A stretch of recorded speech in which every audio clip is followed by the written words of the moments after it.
પાટણ તાલુકાના મણુદ ગામે એક મહત્વપૂર્ણ કેસમાં ચુકાદો આવ્યો છે।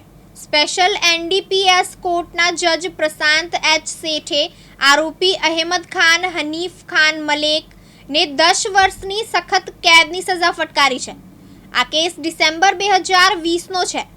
પાટણ તાલુકા બલીસણા પોલીસ સ્ટેશનના તાત્કાલિન મહિલા પીએસઆઈ પીએસ ચૌધરી અને પાટણ એસઓજી પોલીસે મણુદ ગામે દરોડો પાડ્યો હતો।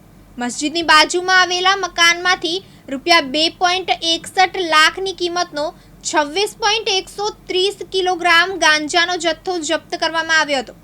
કોર્ટે આરોપીને ₹25,000નો દંડ પણ ફટકાર્યો છે।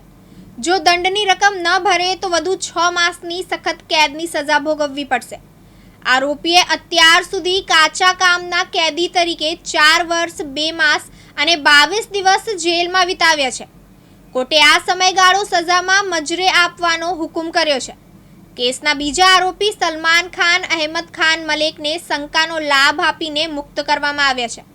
સરકારી વકીલ રાજેન્દ્ર પી રાવલે કોર્ટમાં રજૂઆત કરી હતી કે આરોપીનું કૃત્ય સમાજ વિરોધી છે અને આવનારી પેઢી માટે નુકસાનકારક છે।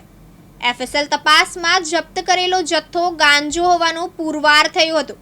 આરોપી સામે એનડીપીએસ એક્ટની કલમ 8, 20 અને 22 હેઠળ ગુનો નોંધવામાં આવ્યો છે। હાર્દિક સોલંકી સાથે ઉપેશ પંચાલ, દિવ્યાંગ ન્યૂઝ, પાટણ।